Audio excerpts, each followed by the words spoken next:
Dobar dan svima. Pošto me veliki broj prijatelja i ljudi koji prate i kanal i stranicu pitao zašto ne objavljujem neka videa u vezi sa ovom situacijom u obrazovanju, u online nastavi i tako dalje, odlučio sam da to promenim i da objavim jedan video u kome ću onako ukratko pojasniti zašto je online nastava za osnovce pogrešna, sa jako malo efekata, neću reći štetna jer ne postoji nastava koja je štetna, ali generalno loša. I hoću da kažem da je velika pobeda ovo što se desilo da deca od 1. do 4. razreda ipak neće ići na online nastavu, nego će ići na tradicionalnu nastavu. Ovako, u tom uzrastu jako je bitno da se razvije grafomotorika deteta, jako je bitno da ima interakciju sa nastavnikom i jako je bitno da ima interakciju sa svojim drugarima, sa svojim uzrastom. Zašto? Zato što dete tako napreduje. Želim još jednu stvar da prokomentarišem, a to je da su se javili neki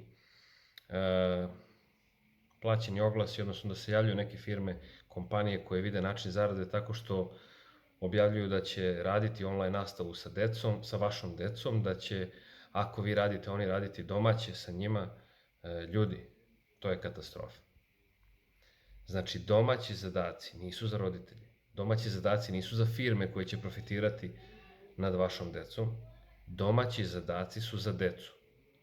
Odrasli, nemojte da radite domaće zadatke deci. Time im činite štetu. Imajte to na umu. Time im pravite štetu, ogromnu štetu. Domaći zadatak je da se obnovi gradivo koje su radili toga dana, da nauče samostalno da radi, da sutra mogu samostalno da uče. Ako vi to radite za njih, radit ćete sve više i više, a ona će raditi sve manje i manje. Ona će postati intelektualni zombi, a ne deca koja imaju znatiželju, ne radoznala deca, ne deca koja žele da uče, jer neće videti benefit od toga.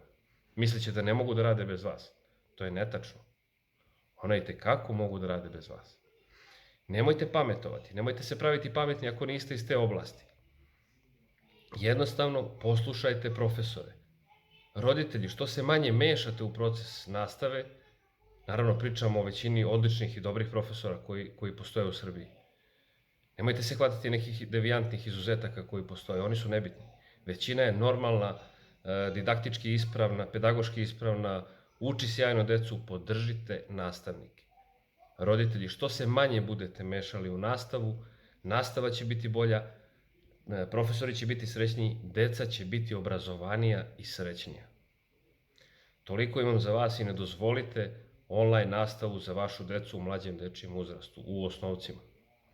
Borite se za vašu decu. Toliko.